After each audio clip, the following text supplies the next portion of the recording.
Step away from the cage, Colonel. Unless your office has a $2 million hole in its budget, you're itching to explain to the Inspector General. The voice didn't come from the door.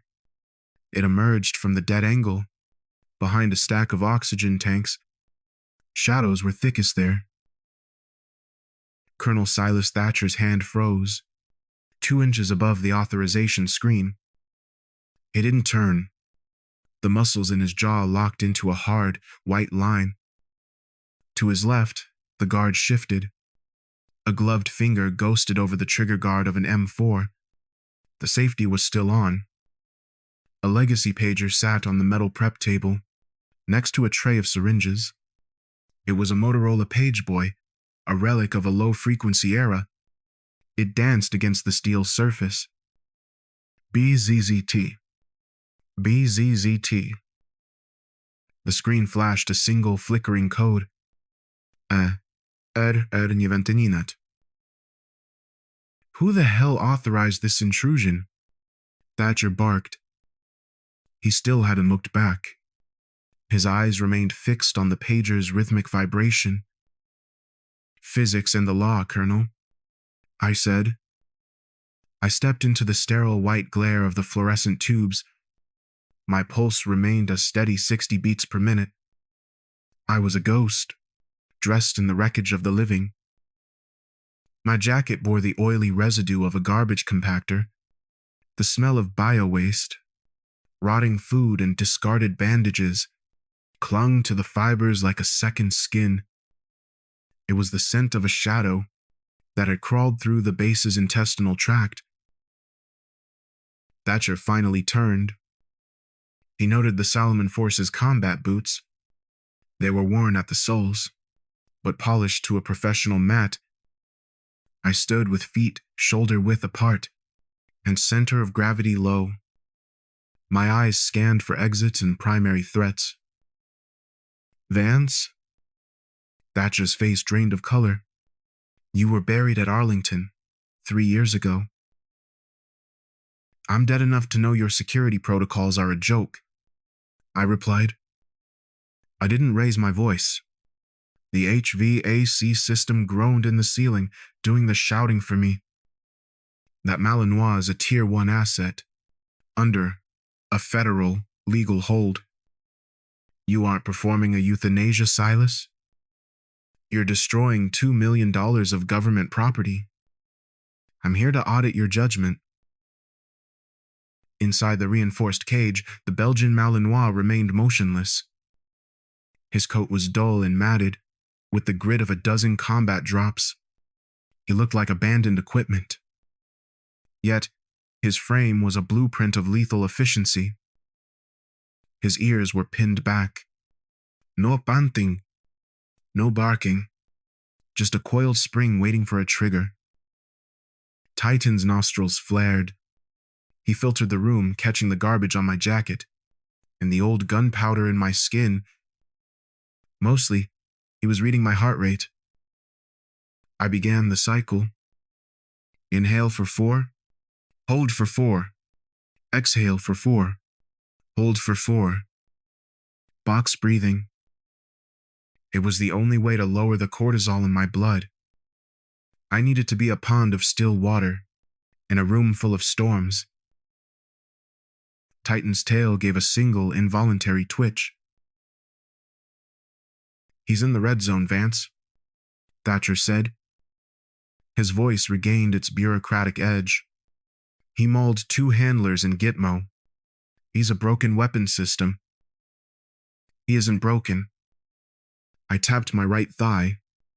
Tap, tap, pause, a tap. A sub-vocal rhythm. He's jammed. There's a difference. I walked toward the cage. The guard stepped forward. The muzzle of his M4 rose to track my chest. I didn't stop. I walked through the line of fire, as if the bullets were made of light. I reached the steel bars. Titan stood up. His hackles were a ridge of stiff hair. His eyes locked on mine. He wasn't looking at a stranger. He recognized a ghost. He turned his body slightly, positioning himself between me and the guards. "He isn't attacking," Sergeant Mack whispered. The vet tech's hands shook. The syringe of pentobarbital rattled on his tray. "No," I said. "He's guarding the door. He's doing his job." Thatcher stepped closer. His boots clicked on the linoleum.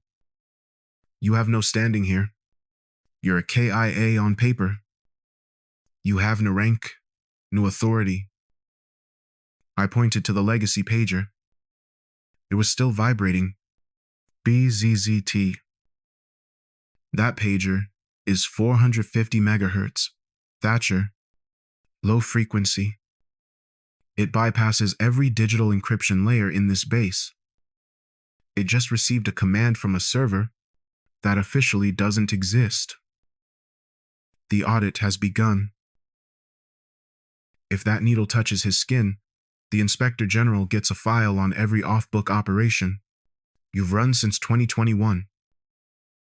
The hole in your budget won't just be $2 million. It will be your career." The room went silent. The HVAC seemed to hold its breath. Thatcher looked at the screen, then at the ERR99 code. He knew the frequency. He knew what it meant to be audited by a ghost. Mac looked at the syringe, then at me. "What do you want?" I reached through the bars. I didn't flinch. My fingers brushed Titan's forehead, just above the eyes. His fur was coarse. It vibrated with the tension of 1,000 unshed screams. "Dead dogs don't dream, Sergeant," I said. My voice dropped to a whisper that filled the sterile box of the ward. "They only remember." I turned to Thatcher. My eyes were cold, reflecting the flickering fluorescent light. "Give me 5 minutes to clear the jam. 5 minutes. Or spend the rest of your life explaining to a congressional committee why you executed the only witness left from the Sharif incident." Thatcher's hand hovered over the abort button. The clock on the wall hit 7:56. The ticking was no longer an abstraction. "5 minutes," he said. The muzzle of the M4 remained level with my solar plexus. The guard's breathing was shallow. It was a sharp contrast to the industrial drone of the HVAC. Across the room, Dr. Sutter stepped forward. He wore a lab coat that was too white for this gray world. He clutched a clipboard as if it were a shield against professional failure. "Colonel, this is absurd," Sutter said. His voice was a thin reed. It vibrated with academic indignation. "That animal is in a state of terminal aggression. He's a red zone liability. Every second that cage door stays closed is a violation of base safety protocol 10 Alpha. Neutralize the asset now." Sutter reached for the syringe on Mac's tray. Mac flinched. The metal rattled. I didn't look at the doctor. I kept my eyes on Thatcher. In a room full of noise, you only talk to the man who holds the keys. Thatcher's Breitling ticked. 7:58 a.m. 2 minutes had evaporated into the sterile air. The colonel looked at the legacy pager, then back at me. He was calculating his pension, not the dog's soul. "You have 60 seconds to explain that ERR99 code, Vance," Thatcher said. "Before I have the guards treat you like the trespasser, you are?" Dr. Sutter stepped into my peripheral vision. His face was flushed with the fear of a looming audit. "She's a KIA, Silas. A ghost. She has no standing. The dog mauled 2 men. If he breaks that lock, the liability falls on your head. Give the order. I remained a statue. The smell of bio-waste was a reminder of the sewer. My posture remained Tier 1.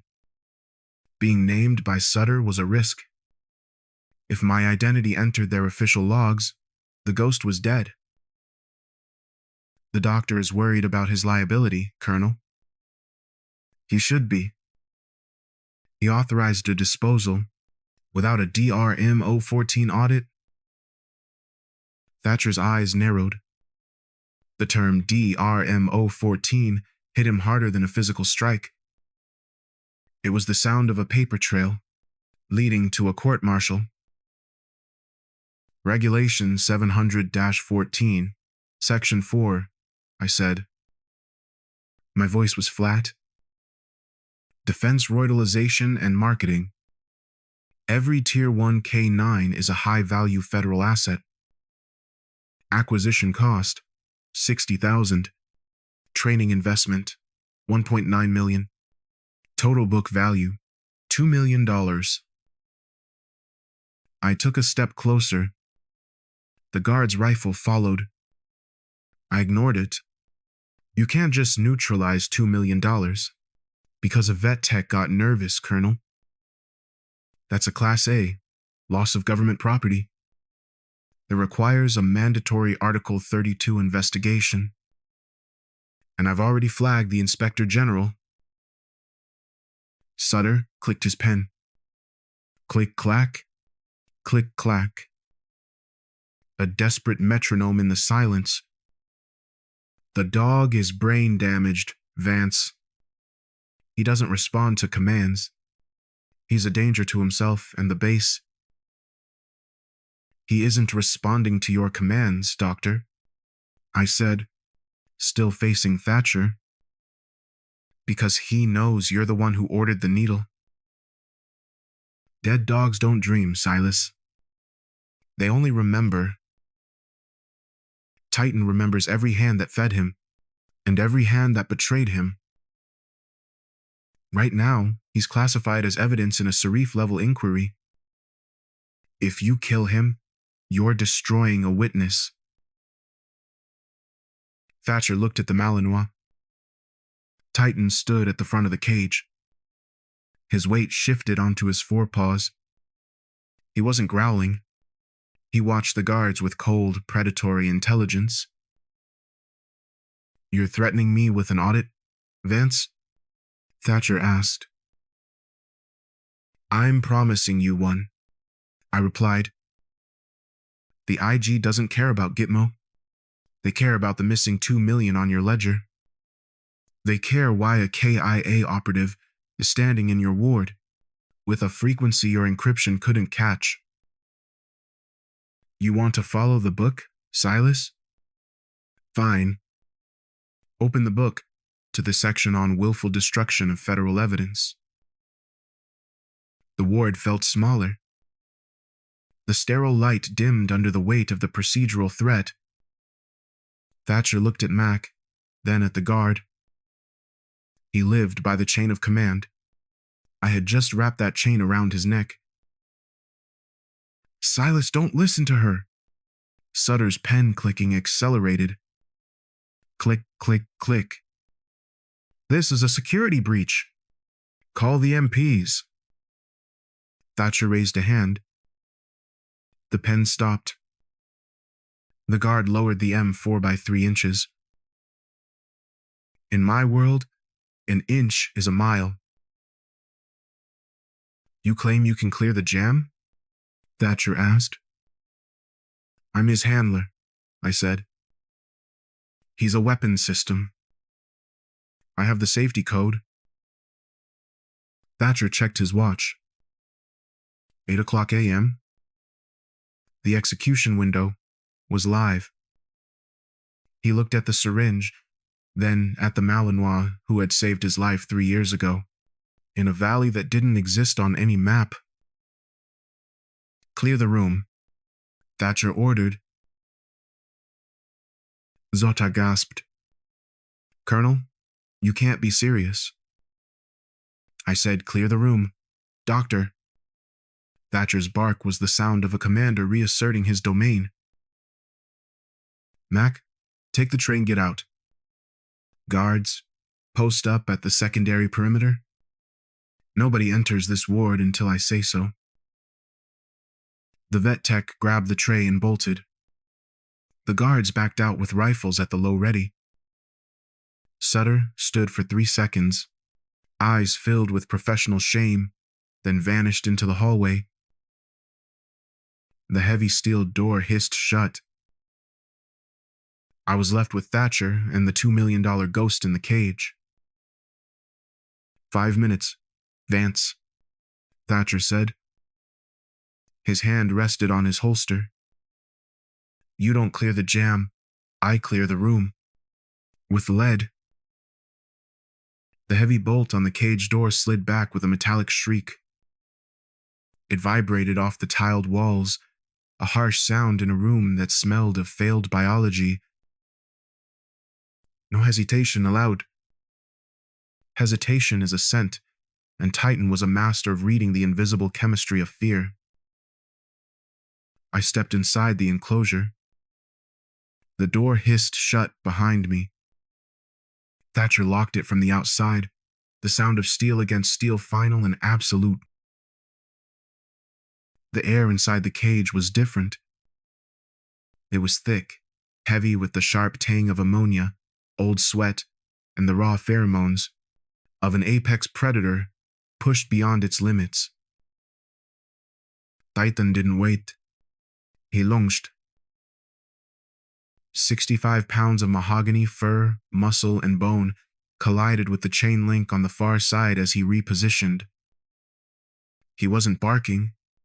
He was vibrating with a low-frequency snarl that I felt in the soles of my Salomon boots, more than I heard with my ears. Outside the bars, Thatcher stood as a statue, his hand resting on the holster of his Sig Sauer. Dr. Sutter leaned in, eyes dilated with a morbid curiosity.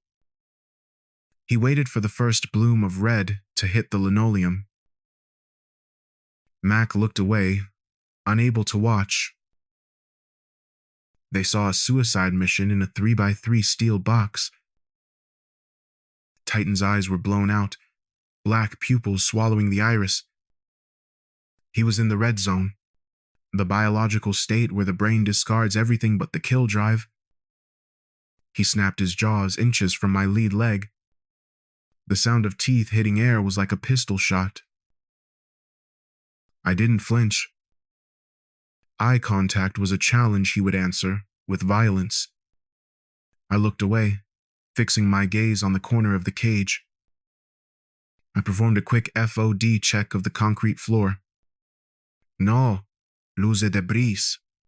No needles. No hazards. Then, I turned my back on the dog. The room went silent.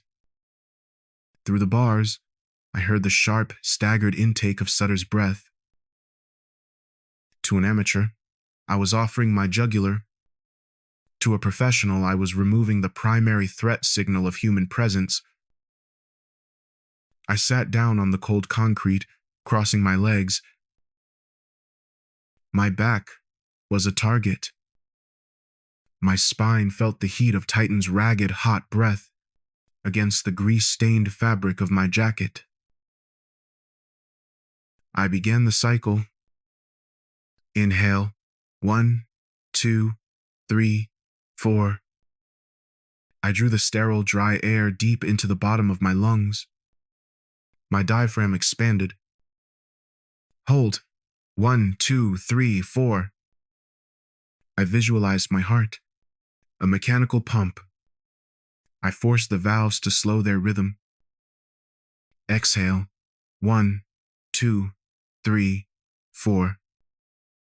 Carbon dioxide left my body in a steady, controlled stream. Hold. 1, 2, 3, 4. The autonomic nervous system is a weapon system like any other. Control the breath, and you control the cortisol. If cortisol drops, the air in the room changes. Titan's nose was 1,000,000 times more sensitive than any sensor Thatcher had on base.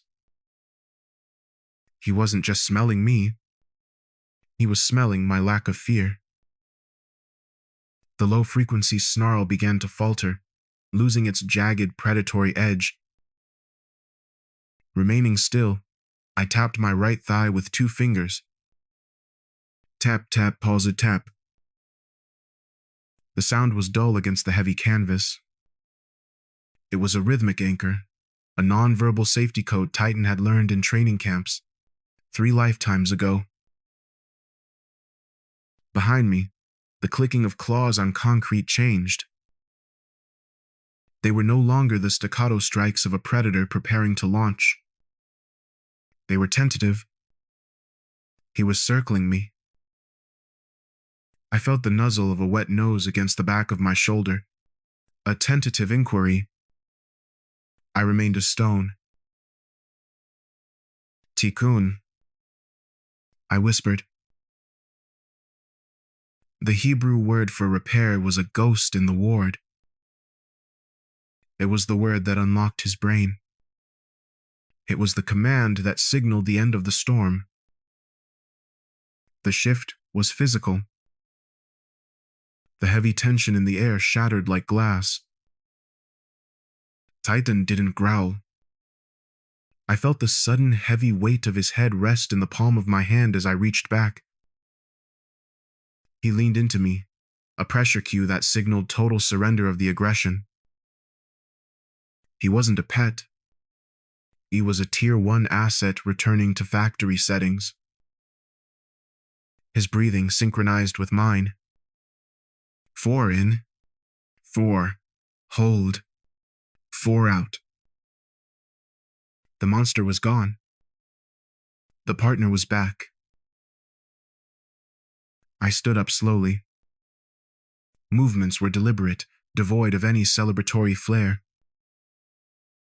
Titan stood with me, his shoulder pressed firmly against my left leg, the heel position. His eyes were no longer blown out. They were sharp, focused, scanning the observers outside the bars with a cold, working intelligence. He was no longer a liability. He was a weapon system, with the safety off. I looked at Thatcher through the bars. The Colonel's face was a mask of calculated evaluation. He saw the impossible, and he was already figuring out how to use it. Sutter looked at his clipboard, his academic certainty erased by a ghost and a dog. "The jam is cleared, Silas," I said. My voice was a flat line. I didn't smile. I felt the legacy pager in my pocket. Cold. Silent. The 8 o'clock execution window had passed. Titan's heart was still beating. The ERR 99 code was the only authority that mattered now. "Ready?" I added. I stepped toward the cage door. Titan moved as a mahogany shadow. Outside, the guards lowered their weapons, but they didn't relax. They knew the dog hadn't just been saved. He had been rearmed. "Open the door, Colonel," I ordered. "We have an audit to finish." The sun at Fort Bridger was a relentless white hammer. It bleached the concrete of the training yard and turned the shadow of the chain-link fence into a jagged cage on the ground. 25 minutes had passed since the ward. Titan stood at my left heel, a mahogany statue. His fur was still matted from the kennel, but his posture was liquid. He was no longer a dog. He was a weapon in a resting state. Colonel Thatcher stood 10 paces back, arms crossed. Dr. Sutter was beside him, the clipboard now tucked under his arm, like a forgotten relic. A dozen MPs lined the perimeter, their hands hovering near their holsters, The air was thick with the smell of hot asphalt and gun oil. I didn't speak. I didn't look at Thatcher. I gave a single, microscopic twitch of my left index finger. Titan move. He didn't launch. He flowed. He entered the tactical clearing course, a maze of plywood walls and blind corners, without a sound. No barking, no panting, just the faint rhythmic scratching of claws on concrete. He reached the first doorway and performed a perfect pie. He sliced the angle, nose lead, body following in a tight, controlled arc. He checked the dead zone, verified the clear, and moved to the next breach. The MPs watched in a silence so heavy, it felt like a vacuum. Sutter's mouth was slightly open. They had seen K9's work before, shouting handlers, clanking chains, and aggressive lunges.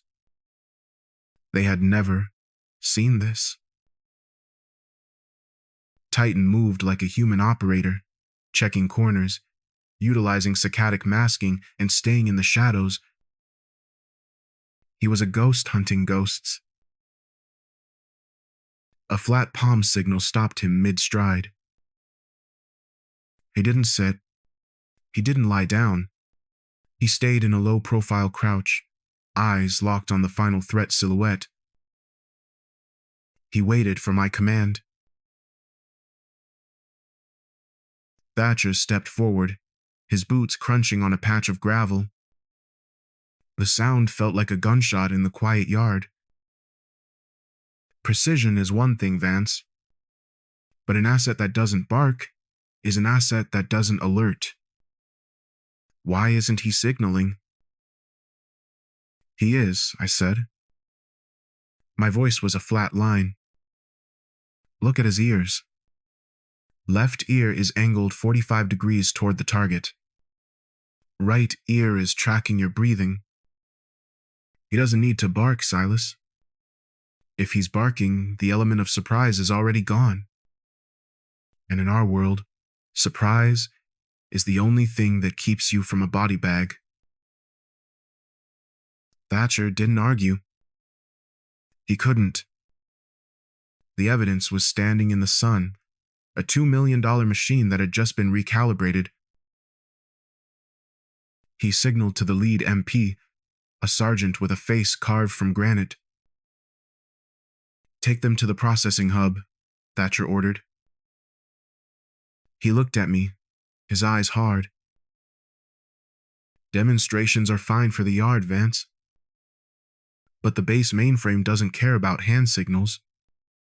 It cares about biometrics. I want a full scan. I want to know exactly whose ghost I'm talking to. We walked. The transition from the blinding sun of the yard to the cool blue-tinted shadows of the security checkpoint was a physical blow. The hub was a temple of glass and silicon. The air hummed with high-capacity servers. Ozone filled the air. My pulse quickened slightly. If the system names me, it can target me. Titan stayed at my side, his shoulder brushing my leg. He was tracking the guards behind the counters. He was calculating the distance to the nearest weapon rack. Dr. Sutter followed us, his skepticism returning, now that we were back in a world of data and labs. Mainframe scans don't lie, Colonel, Sutter said. If she's a rogue or a cutout, the system will flag the signature within 3 seconds. We don't need an audit. We need an arrest. I reached the biometric station. It was a black pedestal with a circular glass plate. The guard behind the plexiglass didn't look at me. He looked at my boots. Then he looked at the colonel. Scanner is live, sir, the guard said. I looked at Thatcher. He was waiting. He wanted a name. He wanted a file. I placed my right hand on the glass. The glass was cold. A thin beam of emerald light swept from my fingertips to my palm. Processing. The sound was a low digital purr. On the overhead monitor, a wireframe hand began to fill with blue data points. The guard's fingers hovered over his keyboard, ready to pull up the personnel file. The emerald light turned. It didn't turn yellow for a warning, or green for a pass. Alert! Alert! Alert! The monitor exploded into a deep, angry crimson. The hub went dark for a microsecond as the emergency power redirected. Then, a single flashing block of text consumed the screen. Level 5 Lockout. Access denied. Classified top secret. Subject status: deceased. September 14th, 2021. The guard recoiled from the console as if it had bitten him. Sutter's clipboard hit the floor with a hollow thud. The sound of the HVAC seemed to vanish, replaced by the digital siren of a Tier 1 breach.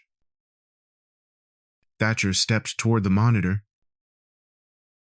He stared at the word deceased. He looked at the date. September 14th. The day of the Sharif incident. The day an entire K-9 unit vanished into a mountain in the Hindu Kush. Redacted files began to scroll black bars covering names, locations, and mission parameters. But the handle was there. The legend that every Tier 1 operator whispered about when the comms were dark. Nomad. The red light reflected in Thatcher's eyes. He wasn't looking at a trespasser anymore. He wasn't looking at a homeless woman or a rogue agent. He was looking at a woman who had been erased by the same machine he served. He turned to his men. "Stand down," Thatcher said. "Colonel?" the lead MP asked. "The system says she's a security breach." I said, "Stand down." Thatcher's voice was a whip. "Lower your weapons. Clear the hub. Now." The MP's hesitation lasted for a heartbeat before they slung their rifles. They backed out of the room, their eyes never leaving me. Sutter followed them, his face the color of the sterile white walls. The heavy security doors hissed shut, leaving only Thatcher, Titan, and me in the red-tinted room. "You're Nomad," Thatcher said. It wasn't a question. The Sharif report said there were no survivors. The bodies were identified by DNA. DNA can be edited, Colonel. Just like a budget, I replied. I pulled my hand back from the glass. The red light began to fade, but deceased remained burned into the monitor. "You wanted to know whose ghost you were talking to. Now you know." Thatcher leaned against the console. He looked older. "Why come back now? After 3 years in the dark?" I looked at Titan. I felt the heat radiating from his mahogany fur. "Because they're finishing the job, Silas. They're killing the survivors. First the dogs, then the handlers. I'm just the Audit they didn't see coming." I stepped toward the exit. Titan moved with me. The dead work better, Colonel, I said, stopping at the door. We don't have to worry about our pensions. Thatcher didn't move. He just watched the monitor.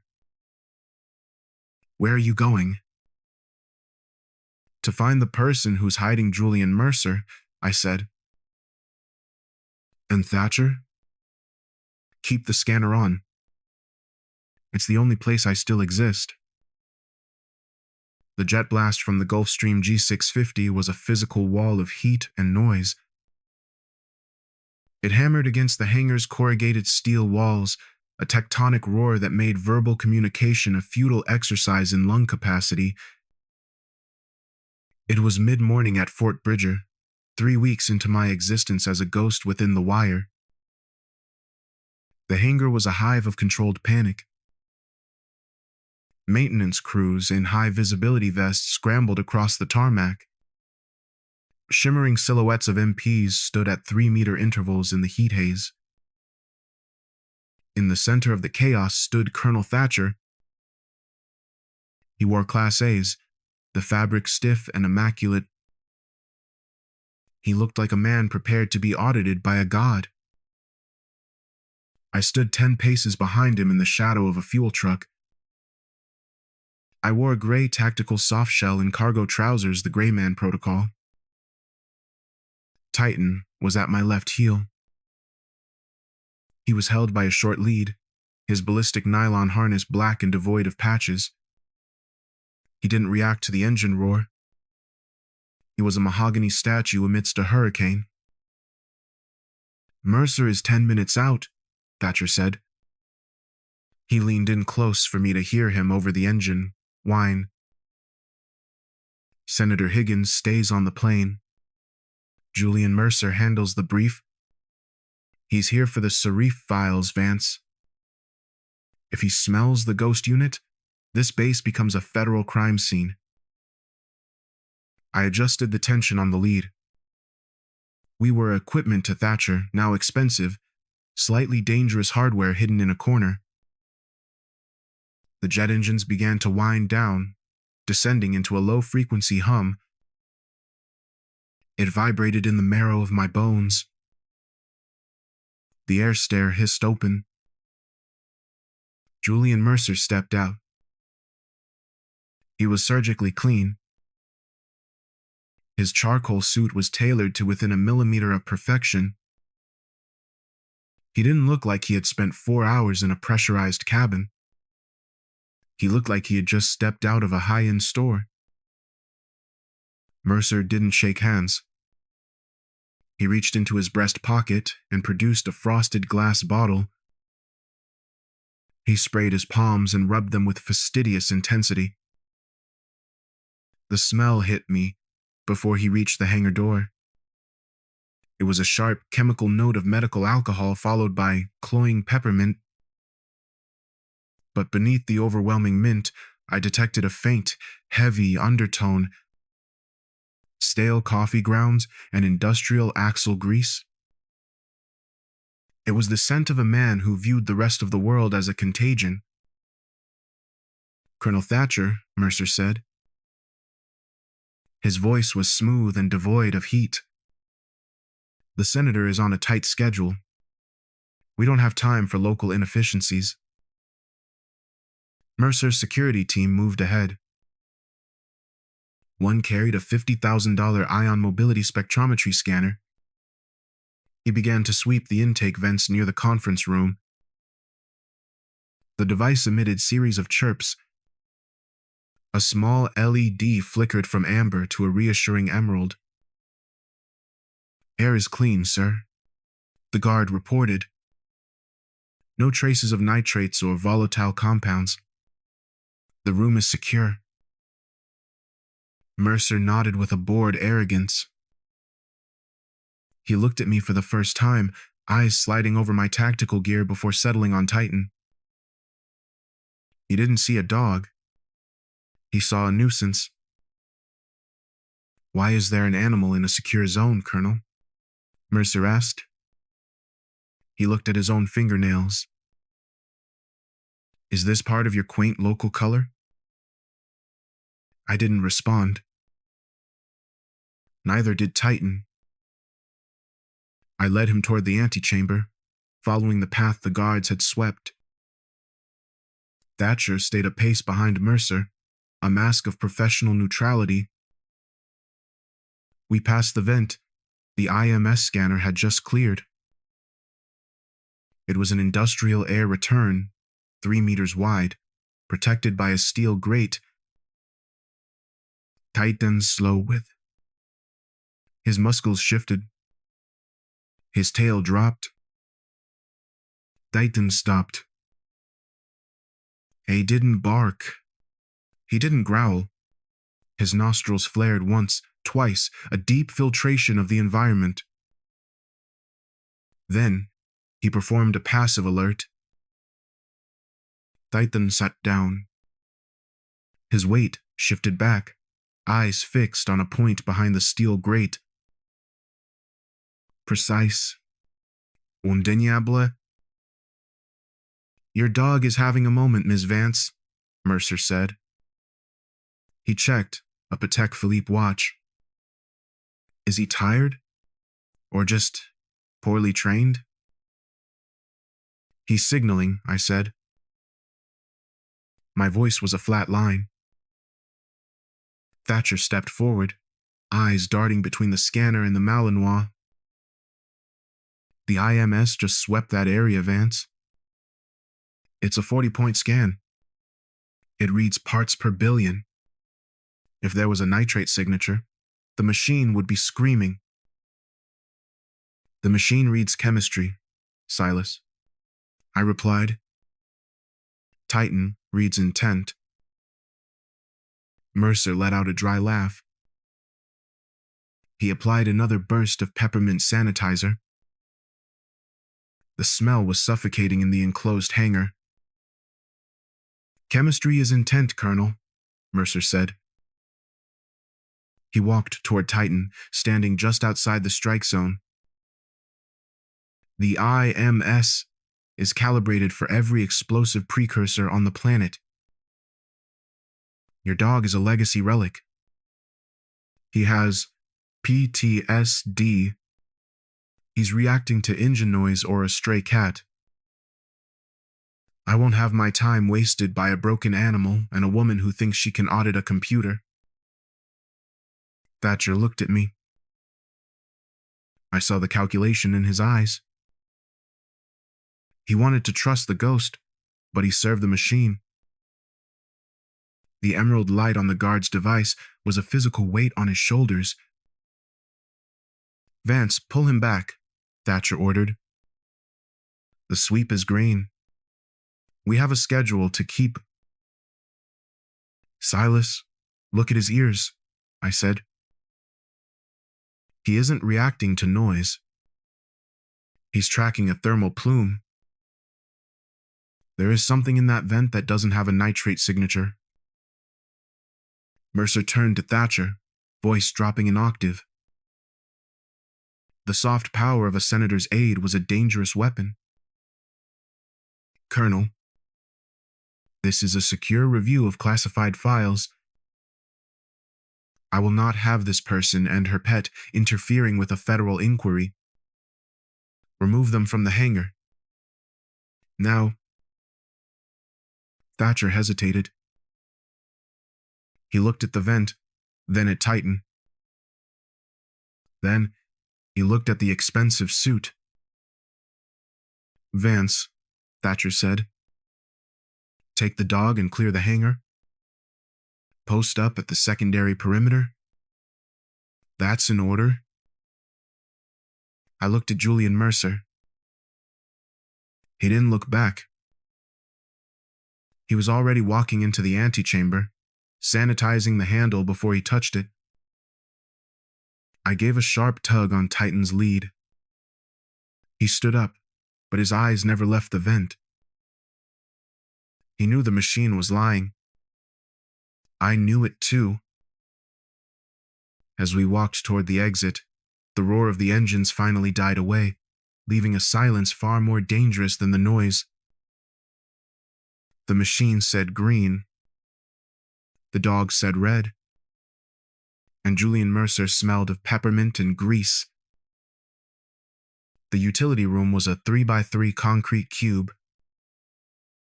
It was cramped and drowning in the sterile blue light of a dozen humming servers.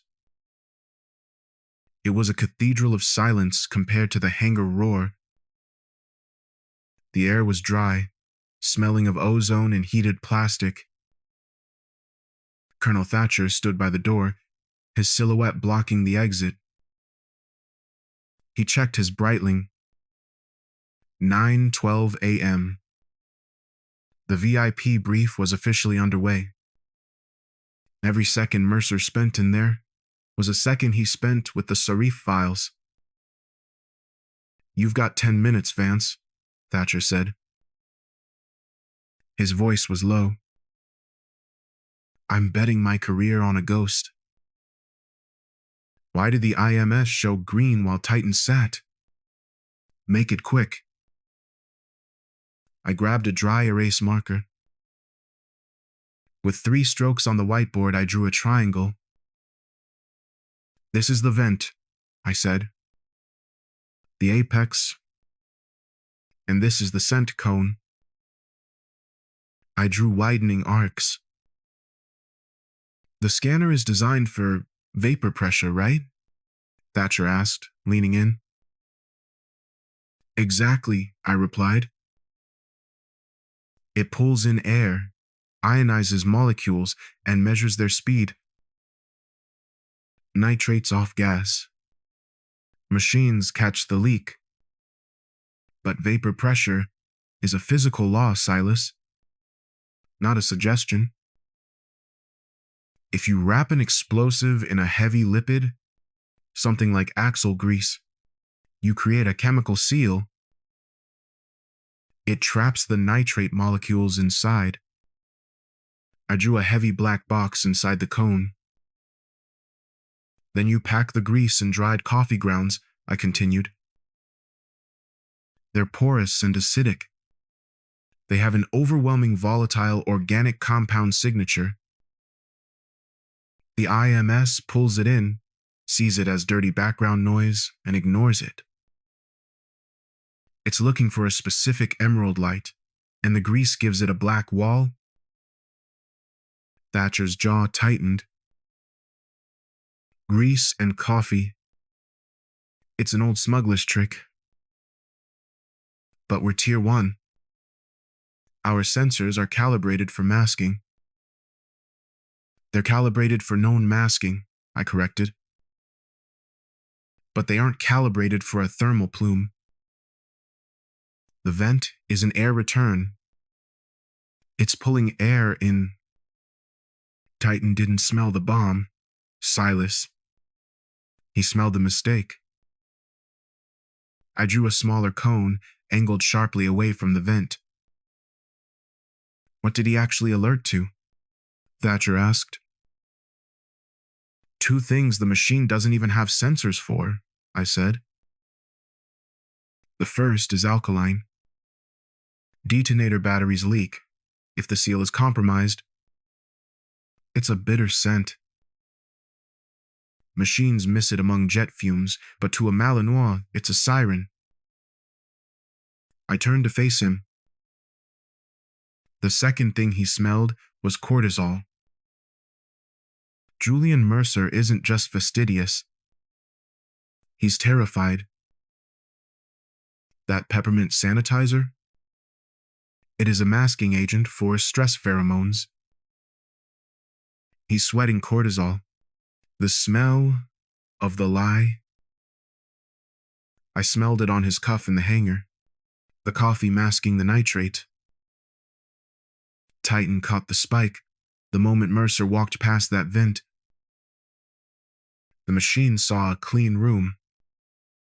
Titan saw a man hiding a bomb in a battery. Thatcher looked at the server racks.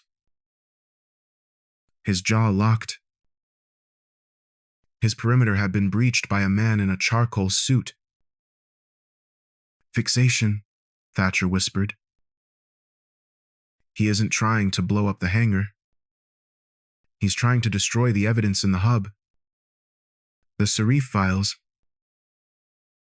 The realization hung in the air like a physical weight. Thatcher stepped away from the door. He was no longer thinking about his pension. He was thinking about the men we lost 3 years ago. I can't authorize a sweep, Thatcher said. Mercer has clearance. He'll claim harassment and delete the drive before we reach the door. You don't need the MPs, Silas, I said. Titan sat by my heel, eyes fixed on the exit. You need a ghost. Thatcher checked his watch. 9:17 a.m. Senator, start his address in 10 minutes. That's your window. He reached into his pocket and placed a gray plastic keycard on a rack. Fail, and I deny I ever saw you. I'll report you as an intruder. I'm already a KIA on your mainframe, Silas, I said. Taking the card. You can't kill a ghost twice. I turned toward the back exit, leading to the drop ceiling. Titan moved with me, a silent mahogany shadow. Green light, Thatcher said. It was the only order he would ever give that wouldn't be in the logs. Go. I didn't look back. I was already calculating the scent cone in the ventilation ducts. The machine said green. We were going to prove it was red. The maintenance hatch was a rusted square of iron tucked into the server room's deepest shadow. I checked the latch with practiced fingers. It was mechanical and bypassable, a low-tech vulnerability in a high-tech fortress. I pulled the gray plastic keycard Thatcher had provided. Swiping it through the reader, the magnetic lock gave a faint, satisfied click.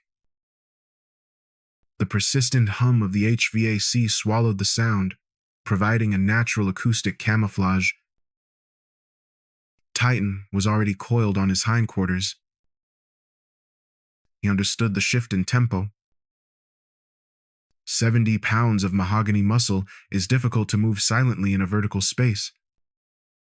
But we had mastered this rhythm in the dark, jagged valleys of Serif. I braced my feet against the reinforced concrete floor. Reaching under his chest, my fingers locked into the heavy-duty handle of his ballistic harness. I lifted. The physical strain was a dull fire in my shoulders and lower back. Titan didn't struggle. He understood the law of verticality. He remained a statue as I pushed him upward through the hatch.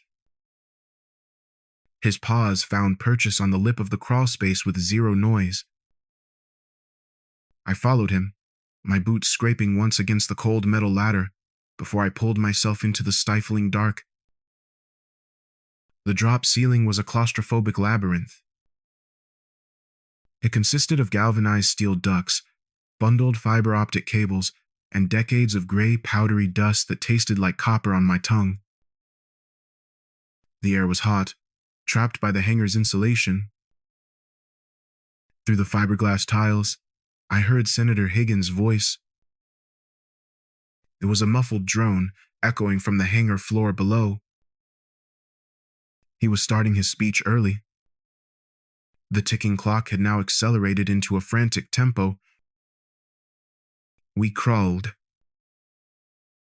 I moved on my hands and knees, distributing my weight over the primary aluminum support beams to avoid a structural collapse.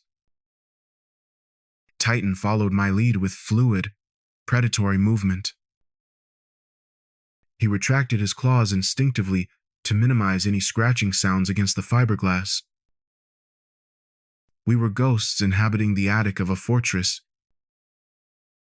Every breath was a calculated risk. I reached the grid directly above the VIP antechamber. I pulled a small, fiber optic scope from my cargo pocket. Threading it through a narrow gap in the ceiling slat, I activated the display. The world below appeared on a 3-inch screen, rendered in high-contrast digital tones.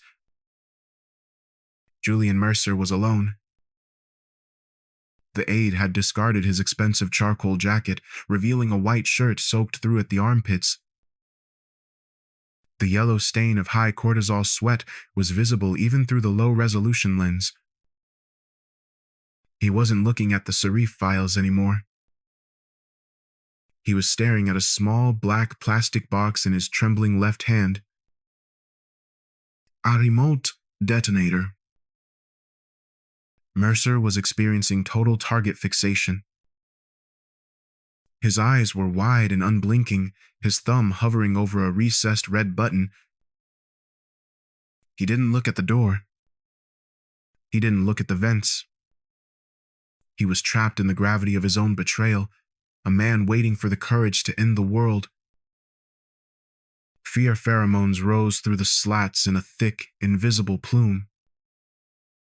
Titan answered the bitter tang with a micro twitch of his nostrils. He was ready to drop. I positioned Titan directly over a weakened fiberglass tile, 2 meters above Mercer's right shoulder. I checked my own center of gravity, ensuring my weight was anchored to the steel duct. I reached into my cargo pocket and gripped the plastic clicker. My heart rate stayed flat. My focus was absolute. One click. The sound was a sharp, mechanical snap in the claustrophobic darkness. Below, Mercer's head snapped up. His eyes searched the corners of the room, wide with a sudden panicked realization. He didn't think to look at the ceiling. He didn't think to look for the impact from above. I didn't wait for him to find the source. I kicked the tile. The fiberglass shattered into 1,000 gray shards. Verticality and gravity took over. Titan didn't jump. He fell. 70 pounds of kinetic energy, accelerated at 9.8 meters per second squared. He hit Mercer like a falling mountain, the impact driving the man into the glass conference table. The sound of breaking safety glass was a sharp explosion in the quiet room. Mercer didn't even have time to scream. The air was crushed from his lungs before his brain could process the threat. Titan's training took over at the precise moment of impact. He didn't go for the throat or the face. Those were amateur targets, messy and prone to failure. He went for the weapon hand. His jaws locked onto Mercer's right triceps with surgical precision. This was the location of the brachial artery cluster and the median nerve. Mercer's arm went dead instantly. Nearly 400 pounds per square inch of crushing pressure severed the neural connection to his thumb. The detonator box slipped from his useless fingers and clattered onto the linoleum floor. It slid across the room, away from the man who now no longer had the capacity to reach it. Mercer gasped, his mouth opening in a silent "oh" of shock. He tried to scramble backward on the shards of glass, but Titan remained a mahogany anchor. The dog's teeth were buried deep in the muscle, his weight pinning Mercer's chest to the floor. There was no growling, no barking, just the absolute terrifying hold of a professional asset. I dropped through the hole a second later. I landed in a controlled crouch, the impact vibrating through the soles of my Salomon boots. I didn't look at Mercer. I didn't look at the blood beginning to bloom on his white shirt. I walked over and kicked the black detonator box across the floor. It slid under the shadow of a heavy server rack, effectively removed from the equation. I checked the room. One door. One primary exit. Clear. I stood over Mercer. He was lying on the shards of the conference table, face the color of industrial bleach. His breath came in ragged, shallow bursts. He looked up at me, then at the dog holding his arm with a professional intensity that bypassed his comprehension. You're dead, Mercer whispered. His voice was a dry crack. I could see the carotid pulse in his neck jumping frantically, well over 140 beats per minute. I get that a lot, I said. I reached down and grabbed the peppermint sanitizer bottle that had fallen from his pocket. I tossed it into the trash can by the door. The machine said green. Julian, the dog knew you were red. Titan looked up at me, his eyes sharp and steady. He didn't loosen his grip on the triceps. My own breath count returned to a calm 4, 4, 4, 4. My hand stayed steady as I scanned the room for secondary threats. The ghost was back in control of the perimeter. Outside, the senator's speech reached a crescendo of applause. The muffled cheering was a surreal contrast to the silence of the antechamber. Nobody had heard the crash. Nobody knew the threat had been neutralized by a ghost and a dog. We were in the center of the fortress, and we were still invisible. I picked up my legacy pager from the floor where it had fallen. It flashed a single urgent message from Thatcher. Status? I didn't answer immediately. I watched Mercer bleed into the linoleum. The audit of Fort Bridger was officially over. The hunt for the rest of the Serif network was only beginning. The sun was a dying ember on the western horizon, bleeding deep shades of purple and gold into the clouds over Fort Bridger.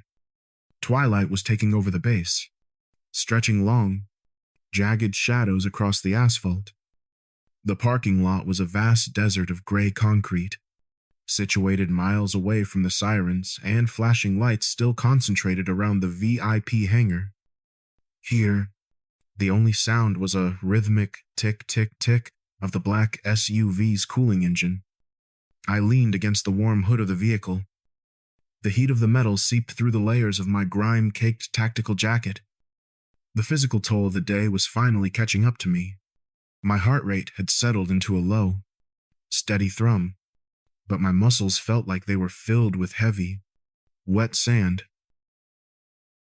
I looked down at my hands. They were steady, showing no sign of the adrenaline that had fueled the vertical drop an hour ago. Titan lay at my feet, a mahogany shadow on the pavement. I performed a standard physical check, my fingers running through his coarse fur. I felt for any residual heat, swelling, or hidden lacerations from the impact.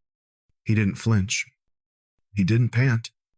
He simply watched the main entrance to the lot with a cold, working intelligence. He was checking my 6 before I recovered. His nostrils filtered the scent of cooling rubber, diesel fumes, and the rising damp of the mountain air. The adrenaline crash was looming. I knew the physiological signs, the slight dimming of the peripheral vision and the heavy, rhythmic breath. I began a final box breathing cycle, 4 in, 4 hold, 4 out, to keep the gray at bay. The sound of boots crunched on the gravel. I didn't reach for a weapon. I recognized the gait. It was weighted, deliberate, and carried the authority of a man who was no longer sure of his position. Colonel Silas Thatcher emerged from the gloom. He had traded his Class A jacket for a simple, olive drab fatigue shirt. The bureaucratic mask he had worn for decades had finally shattered. He stopped 5 paces away, respecting the strike zone Titan had now established with a low, barely audible rumble. Thatcher looked like a man who had spent the last hour staring into a grave he didn't realize he dug for himself. He held a thick, manila folder. The Navy SEAL trident was embossed in gold on the top corner, catching the last of the sunlight. "Mercer is in federal custody," Thatcher said. His voice was gravelly, devoid of its usual command room polish. The FBI's hostage rescue team took him to a black site for interrogation. The IMS failure is officially being flagged as a technical glitch for the press, but we both know the truth. You saved this base, Vance. You saved the senator's life. I watched a lone moth flutter around the SUV's headlight. I didn't acknowledge the praise. Thatcher held out the folder. "It's all in here. A full reinstatement of your commission. Your KIA status will be revoked tonight. A retroactive promotion to Chief Petty Officer. I've even secured a recommendation for the Navy Cross for the Seraph incident. You can come back to the light. Elara, you can have your name and your life back. I didn't take it. The system is broken. Silas," I said. My voice was a flat line, as cold as the rising twilight air. Julian Mercer didn't happen because of a glitch. He happened because the mainframe is designed to reward people like him. It looks for the green light, and it ignores the man wrapping C4 in axle grease because the paperwork is correct. It prioritizes the procedure over the threat. Thatcher's hand wavered. "We can fix it. We can rebuild from the inside." "No," I replied. I looked at Titan. The dog had stood up, his shoulder pressing firmly against my left leg. The inside is where the targets live. Julian Mercer was just a cutout, a disposable middleman for the Seraph network. If I take that folder, I become a name on a ledger they know how to balance. If the system names me, it can target me. I won't give them that leverage. I pushed the folder back toward his chest with the back of my hand. The dead work better. Silas. Remember, we fix it from the outside. We hunt the rest of the network while they're busy filing their reports and polish their medals.